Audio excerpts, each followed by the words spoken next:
लैंगिक असमानताओं को समाप्त करने के उपायों की विस्तृत विवेचना कीजिए, अथवा लैंगिक असमानता को दूर करने के उपायों का वर्णन कीजिए, अथवा ज्ञान की संरचना में लैंगिक असमानता का वर्णन कीजिए। उत्तर में देखते हैं लैंगिक असमानता को दूर करने के उपाय। उत्तर में यहाँ पे आते हैं पहले पॉइंट पे।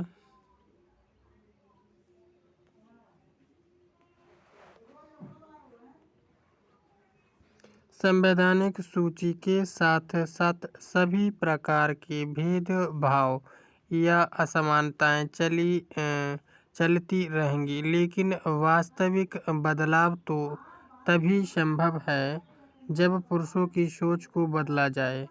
यह सोच जब बदलेगी तब मानवता का एक प्रकार पुरुष और महिला के साथ समानता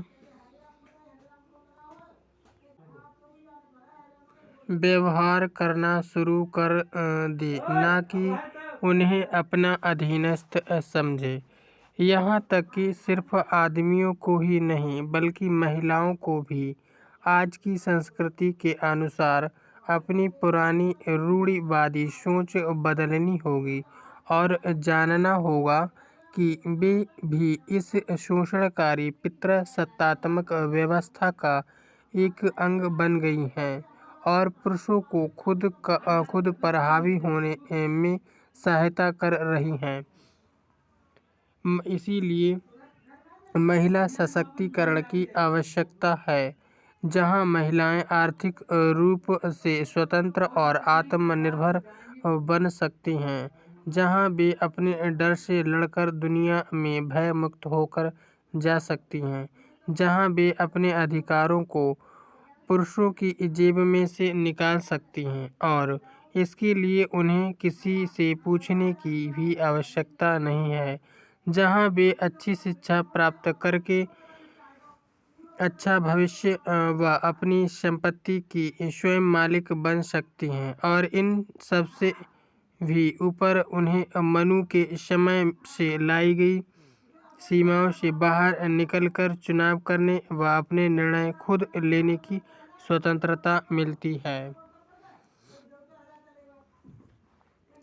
हम केवल उम्मीद कर सकते हैं कि हमारा सहभागी लोकतंत्र आने वाले समय में और पुरुषों और महिलाओं के सामूहिक प्रयासों से लिंग असमानता की समस्या का समाधान ढूंढने में सक्षम हो जाएगा और हम सभी को सोच व कार्यों की वास्तविकता के साथ में सपने में पोषित आधुनिक समाज की ओर ले जाएगा।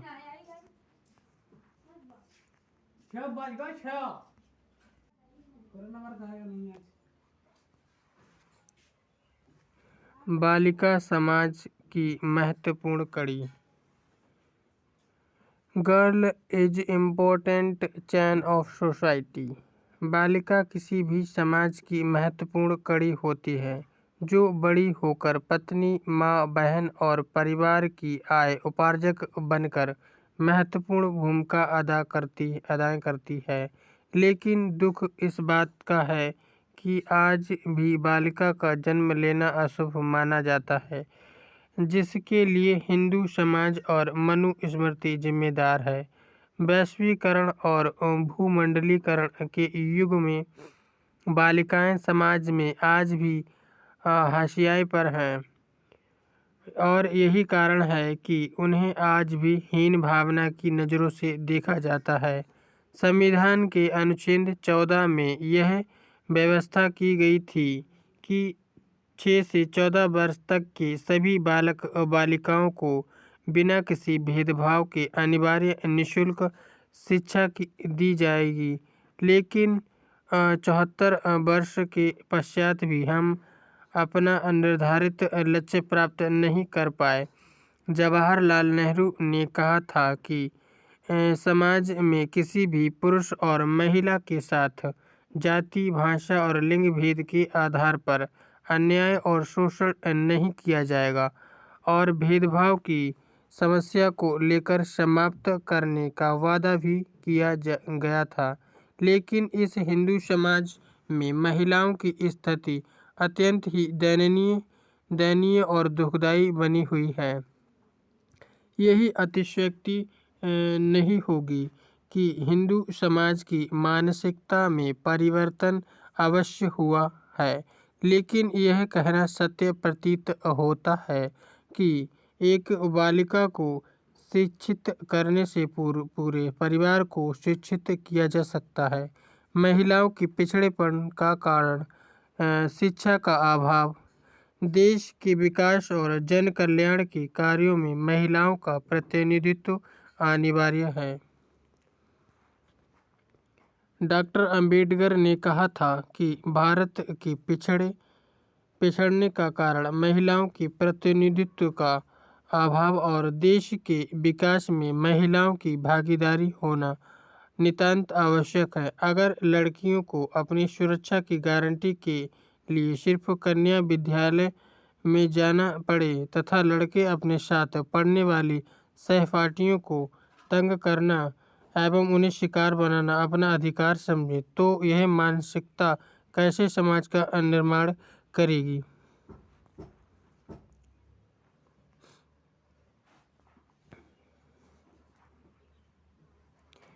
स्कूल, कॉलेज सहित सभी शिक्षण संस्थाओं को सुरक्षित रखना प्रबंधन की जिम्मेदारी बनती है तथा सभी विद्यार्थियों को हक है कि वे बिना बाधा के ज्ञानार्जन करें।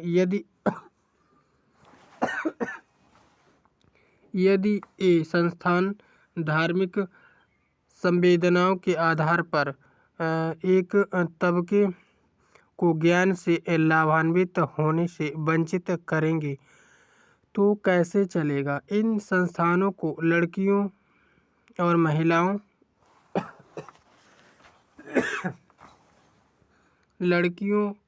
और महिलाओं को बराबरी की नज़र से देखने की भी जिम्मेदारी उठानी चाहिए। आखिर इन समस्याओं के प्रति पलायन से उस स्कूल कॉलेज का भी क्या भला होगा। बालिका शिक्षा अंधकार को समाप्त करने का स्रोत। Source to remove darkness in girl women education.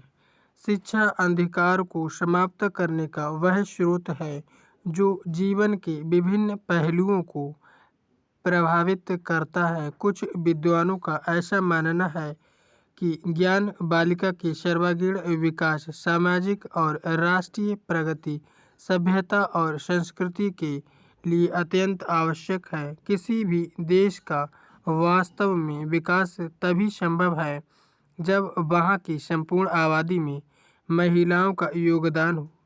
देश में दहेज, बाल विवाह, वेश्यावृत्ति जैसे घिनौने अपराधों के उत्पन्न होने का कारण है शिक्षा की कमी। बालिका शिक्षा का सबसे बड़ा लाभ यह है कि बालिकाएं शिक्षित होंगी तो वे अपने स्वास्थ्य का बेहतर तरीके से ध्यान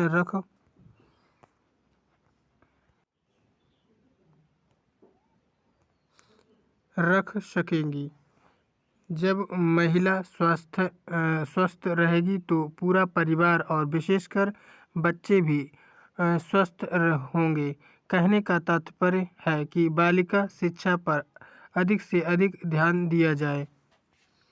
आर्य युग, बौद्ध काल, मुस्लिम काल, वैदिक युग, हार्टिंग के दौरान बालिकाओं की शैक्षिक स्थिति की विवेचना भी की गई है। प्राचीन काल में बालिका शिक्षा पर अत्यंत ध्यान दिया जाता था। वैदिक युग में महिलाओं का एक ऐसा वर्ग था जो जीवन भर पठन पाठन में लीन रहती थी। इन्हें ब्रह्मवादिनी कहा जाता था। रूपला, विश्वबारा, गार्गी और अयत्री इस समय की विदुषी दार्शनिक महिलाएं थीं और वैदिक युग में अविवाहित कन्याओं को पूर्ण स्वतंत्रता प्राप्त थी। वैदिक काल में महिलाओं की शैक्षिक स्थिति सुदृढ़ थी और बिना भेदभाव के शिक्षा का अवसर प्राप्त था। वैदिक बौद्ध धर्म और जैन धर्म की तुलना में हिंदू धर्म में उनकी समाज में स्थिति निरंतर गिरती चली गई। मुस्लिम काल में उच्च घराने की लड़कियों को ही शिक्षा का अधिकार था, जैसे हमीदा बानू बेगम, जैबुन्निसा आदि। सन 1882 में हंटर कमेटी ने भारत में स्त्री शिक्षा पर विशेष ध्यान दिया और इस दौरान बालिका शिक्षा की दिशा में काफ़ी प्रयास किए गए।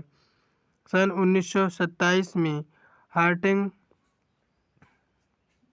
हार्टोंग कमेटी ने स्त्री शिक्षा के व्यापक प्रचार और प्रसार के कुछ सुझाव दिए कि बालिका विद्यालयों में निरीक्षकों की संख्या में वृद्धि की जाए और बालिकाओं के लिए अनिवार्य शिक्षा होनी चाहिए।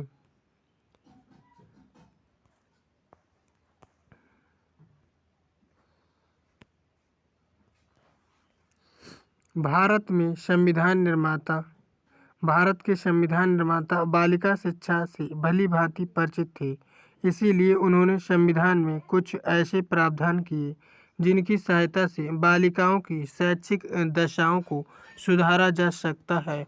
भारत के संविधान में बिना किसी भेदभाव के महिलाओं को पुरुषों के समान ही अधिकार दिए गए हैं, ताकि वे शिक्षा प्राप्त कर देश के विकास और जन कल्याण के कार्यों में अपना योगदान दे सकें। बालिका की दिशा में यह प्रयास मील का पत्थर साबित होगा, क्योंकि शिक्षा प्राप्त करना बालिका का अब मौलिक अधिकार बन गया है। बालिका शिक्षा के प्रचार प्रसार के लिए लंबे समय से प्रयास किए जा रहे हैं और इस समय का निराकरण करने के लिए विभिन्न समितियों और आयोगों का गठन समय समय पर किया गया है, ताकि उन कारणों और कारकों का पता लगाया जा सके कि बालिका शिक्षा की साक्षरता में बाधक तत्व क्या हैं। बालिका शिक्षा को उन्नतशील बनाने हेतु माध्यमिक शिक्षा आयोग और दुर्गा बाई देशमुख समिति, श्रीमती हंसा मेहता समिति, स्त्री शिक्षा समिति और राष्ट्रीय आयोग का गठन किया गया। हंस मेहता की समिति ने इस बात पर विशेष रूप से ध्यान दिया गया कि शिक्षा की व्यवस्था ऐसी होनी चाहिए कि वे घर और व्यवस्था दोनों को संभाल सकें, लेकिन पूर्ण साक्षरता का अनुमान काफ़ी दूर है। यह केवल सरकार की ही जिम्मेदारी नहीं, बल्कि हम सभी को बालिका शिक्षा पर विशेष रूप से ध्यान देना होगा, जिससे महिलाएं शिक्षित होकर परिवार और देश का कल्याण के लिए अपनी भूमिका अदा कर सकें। स्वाधीनता के पश्चात भारत सरकार ने सर्व शिक्षा के लिए निरंतर प्रयास किए, लेकिन पूर्ण रूप से सफलता प्राप्त नहीं हुई। सार्वभौमिक शिक्षा के लक्ष्य को प्राप्त करने के लिए भारत सरकार ने सन 1986 में राष्ट्रीय शिक्षा नीति की घोषणा की। इसमें कहा गया कि महिलाओं के विकास में शिक्षा एक अधिकार के रूप में काम करेगी। महिला सशक्तिकरण के उद्देश्य को बालिका शिक्षा के द्वारा प्राप्त किया जा सकता है। राष्ट्रीय शिक्षा नीति की समीक्षा के लिए सन 1990 में राममूर्ति समिति ने कहा गया कि महिलाओं को शिक्षा का अधिकार दिए बिना देश का विकास नहीं किया जा सकता।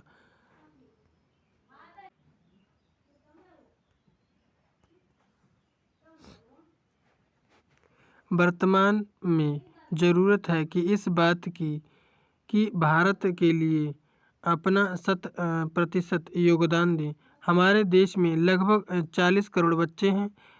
बच्चों की कुल आबादी में बालकों की संख्या अधिक और बालिकाओं की कम है। इससे यह स्पष्ट होता है कि हमारा दैकियानुशी समाज लैंगिक भेदभाव करता है और यह अतिशयोक्ति नहीं होगी कि यही कारण है कि आज भी भारत संसाधन विहीन है। इस किताब के आंकड़े इस बात को दर्शाते हैं कि लड़कियों की साक्षरता दर और मृत्यु दर लड़कों की तुलना में उच्च है। सन 1990-2000 के बीच स्कूल जाने में लड़कों का प्रतिशत अधिक और लड़कियों का कम था। इसीलिए सन 2001 की जनगणना से पता चलता है कि जहां पुरुष साक्षरता दर 76% थी, वहीं स्त्री की साक्षरता दर मात्र 54% ही थी। इससे पता चलता है कि भारत में बालिका शिक्षा की स्थिति अत्यंत खराब है।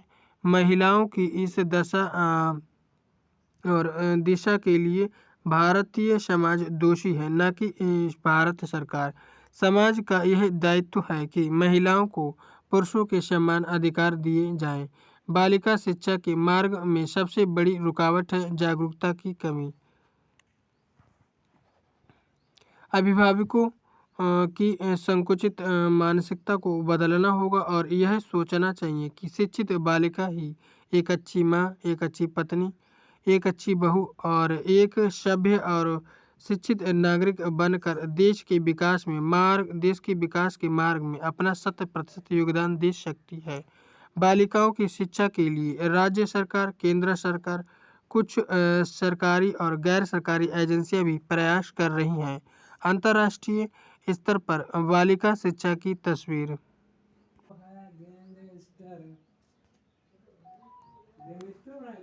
कैसे बदली जाए, इस संदर्भ में सन 1995 में चीन के बीजिंग शहर में हुए चौथे विश्व महिला सम्मेलन में विस्तार से चर्चा की गई है। इसी तरह बालिका शिक्षा से संबंधित शिखर सम्मेलन सन 1993 में दिल्ली में भी आयोजित किया गया था। बालिका शिक्षा वर्तमान की मांग है और इसके लिए हम सभी को आगे आकर अपने अपने हिस्सों की जिम्मेदारियों का निर्वहन करना होगा। सह शिक्षा का महत्व, इम्पोर्टेंस ऑफ को एजुकेशन। भारत में परंपरागत समाज होने के कारण अधिकांश लोग सह शिक्षा वाले स्कूलों में भेजने से कतराते हैं और वहीं कुछ लोगों के विचार सह शिक्षा के संदर्भ में है। ऐसा कुछ लोगों का मानना है कि जब लड़के और लड़कियां एक दूसरे के साथ पढ़ते लिखते हैं तो एक दूसरे के विचारों को समझते और सीखते भी हैं। अंत में हम यह कह सकते हैं कि स्कूल का माहौल ऐसा होना चाहिए कि उसमें बालिकाएं अपने आप को पूरी तरह से सुरक्षित समझ सकें। सर्वप्रथम राष्ट्रीय साक्षरता मिशन कार्यक्रम चलाया गया और इसी महत्वाकांक्षी परियोजना का आरंभ भारत सरकार द्वारा सन 1988 में किया गया। इस मिशन का मुख्य उद्देश्य निर्धारित किया गया था, सभी को बुनियादी शिक्षा प्रदान करना। उड़ीसा, झारखंड, कर्नाटक और उत्तर प्रदेश आदि में महिलाओं की साक्षरता के लिए विशेष अभियान चलाए गए। सार्वभौमिक शिक्षा, मानव संसाधन विकास कार्य योजना और शिक्षार्थी समाज के सृजन के लिए एक अनिवार्य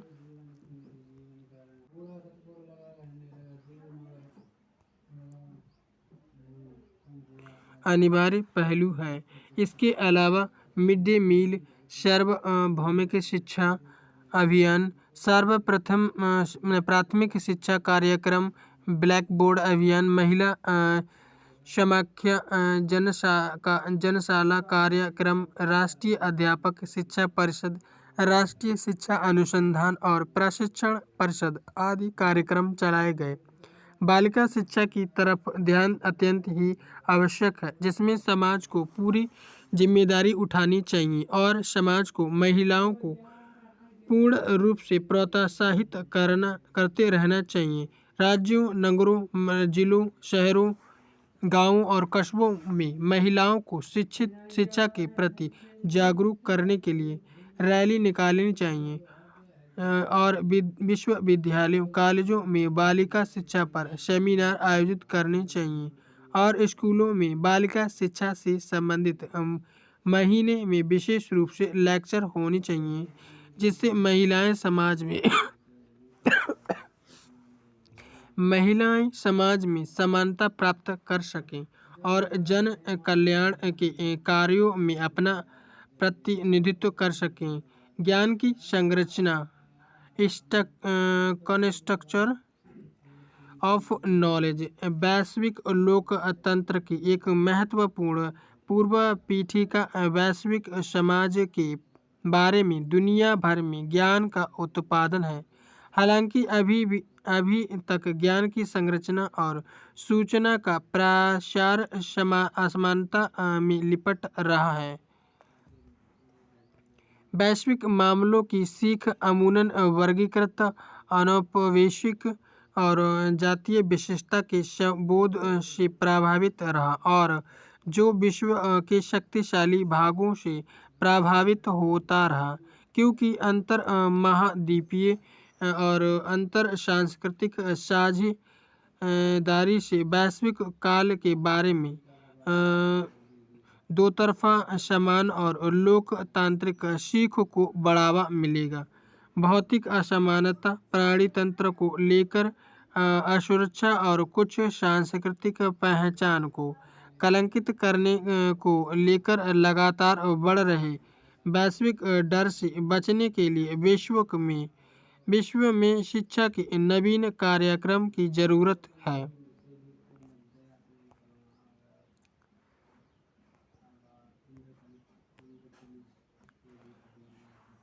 भाग लेने के लिए अंतर महाद्वीपीय अंतर सांस्कृतिक कार्यक्रम को एक मूलभूत सिद्धांत के रूप में बराबरी पर जोर देना होगा। छात्रों की योग्यता में अंतर के बावजूद सभी को कार्यक्रम के सभी पहलुओं में भाग लेना चाहिए। योग्यता में अंतर उनकी आत्मकथाओं में अंतर का प्रतिफल है।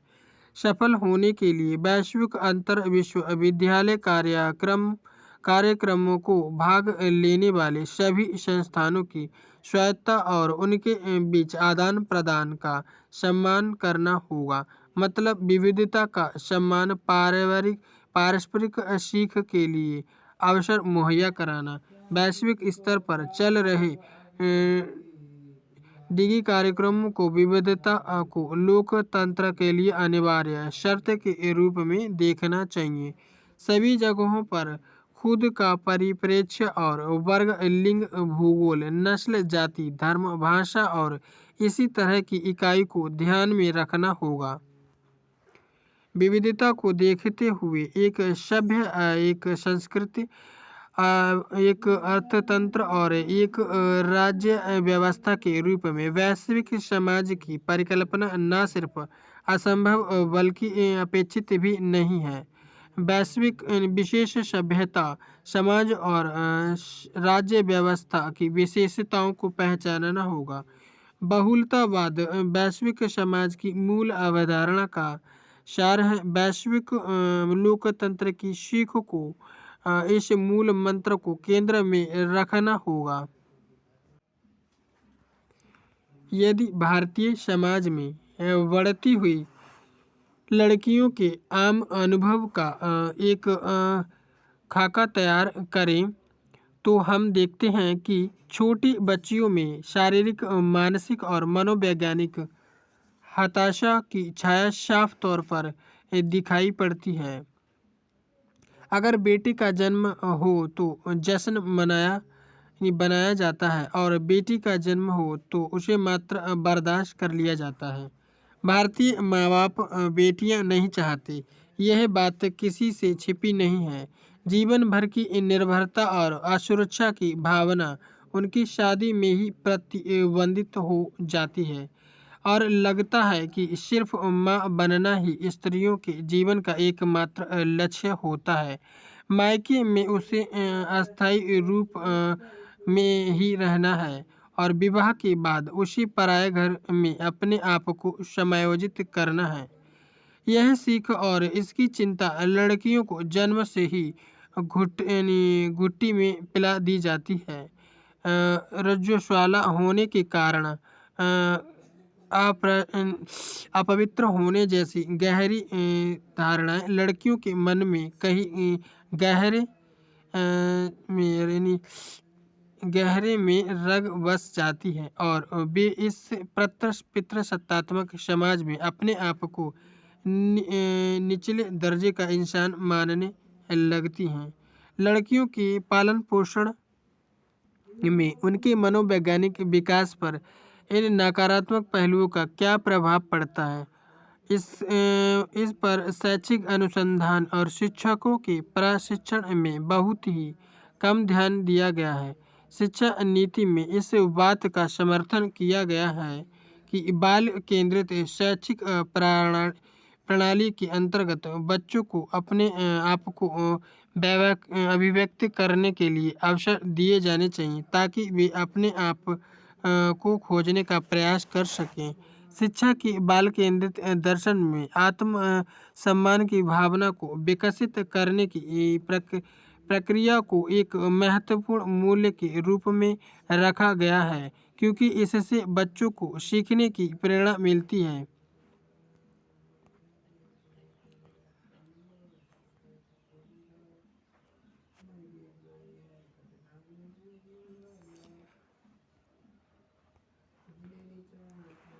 और उसमें आत्मविश्वास भी बढ़ता है। कुछ प्रथाएं तो ऐसी हैं जिनसे साफ तौर पर भेदभाव की भावना प्रकट होती है। माँ बाप का बालक शिशु के प्रति आचरण सकारात्मक रहता है और बालिका शिशु के प्रति उनका आचरण नकारात्मक रहता है। भेदभाव भरे इस आचरण के अलावा भी रोज़मर्रा के जीवन में उन्हें यह जताया जाता है कि लड़कियों का शरीर नाजुक होता है और दिमाग भी कमज़ोर। यही कारण है कि लड़कियों का दिमाग विज्ञान और गणित जैसे विषय पढ़ने के लिए उपयुक्त नहीं होता। स्कूली शिक्षा में यह मनोवृत्ति बहुत बड़ी चुनौती बनकर सामने आती है। इस बात के भी बहुत कम प्रमाण मिलते हैं कि अध्यापक इस चुनौती को स्वीकार करते हैं और इसके आकार और स्वरूप को समझते हैं। वे भी लड़कियों के प्रति पितृसत्तात्मक समाज की पक्षपातपूर्ण मनोवृत्ति से ग्रस्त रहते हैं और इस मामले में पुरुष अध्यापकों और महिला अध्यापकों की मनोवृत्ति में कोई खास अंतर नहीं होता। अध्यापकों की शिक्षा में आत्मचिंतन और अपने आप से सवाल पूछने की आदत शायद ही कभी विकसित हो पाती हो। अध्यापकों को विषय पढ़ाने का प्रशिक्षण ही दिया जाता और वे मुख्य रूप से अपने विद्यार्थियों के दिलो दिमाग की सामाजिक संरचना की परवाह किए बगैर ही अपना विषय पढ़ाने का काम करते हैं। बहुत कम लोग जानते हैं कि देश के अनेक भागों में जब कन्याओं की भ्रूण हत्या की घटनाएं बढ़ने लगती हैं तो स्कूल में पढ़ने वाली लड़कियों के मन पर इसका क्या प्रभाव पड़ता है और वे हिंदू राजनीतिक कार्यकर्ताओं के उस आक्रामक व्यवहार की व्याख्या कैसे करती हैं जिसके कारण युवतियां हिंसा का शिकार होती हैं। एक अध्यापक के रूप में मेरा अनुभव यही है कि ये लड़कियां भारतीय समाज की मान्यताओं में अंतर्निहित स्त्रियों के प्रति घृणा की मनोवृत्ति को बखूबी समझती हैं। उनमें से बहुत सी लड़कियां तो यह मानती हैं कि स्त्री विरोधी सामाजिक परिवेश से लड़ने के लिए शिक्षा का एक ऐसा साधन है जो उन्हें अधिक सशक्त बना सकता है। वे उम्मीद करती हैं कि स्कूल और कॉलेज से उन्हें एक विशेष प्रकार की सकारात्मक सोच और संस्कार मिलेंगे और कई संस्थाएं तो विद्यार्थियों में इस प्रकार की सोच और सकारात्मक संस्कार को विकसित करने के लिए गंभीर प्रयास भी कर रही हैं। दुर्भाग्यवश ऐसी संस्थाओं की संख्या नगण्य है और दूसरी संस्थाओं पर इसका कोई खास प्रभाव नहीं दिखाई देता है। लड़कियों के साथ भेदभाव का व्यापक प्रभाव भारत में सभी स्तरों की शैक्षणिक संस्थाओं की कक्षाओं और कैंपस के जीवन पर पड़ता है। यह भेदभाव कुछ तो पाठ्यक्रम और संस्थाओं की नीतियों में भी दिखाई देता है। राष्ट्रीय शैक्षणिक अनुसंधान व प्रशिक्षण परिषद (NCERT) ने इस दिशा में व्यापक प्रयास किए हैं, लेकिन राज्य सरकारों और निजी प्रशासकों द्वारा अपनाई जाने वाली पाठ्यक्रमों की निर्माण प्रक्रिया पर इसका असर होना अभी बाकी है। एनसीईआरटी के नए पाठ्यक्रमों और पाठ्य पुस्तकों में लैंगिक असमानता के प्रति सुधारपरक दृष्टिकोण अपनाने के बजाय सक्रिय और विश्लेषणपरक दृष्टिकोण अपनाया गया। इसमें सामाजिक और आर्थिक संबंधों को फिर से इस प्रकार परिभाषित किया गया है कि इससे अध्यापक और विद्यार्थी दोनों ही आज के सामाजिक परिदृश्य में स्त्री की उपस्थिति को महसूस कर सकें, जबकि पुरुष प्रधान समाज की प्रत्यात्मक शक्ति ने उसे अदृश्य बनाकर छोड़ दिया था।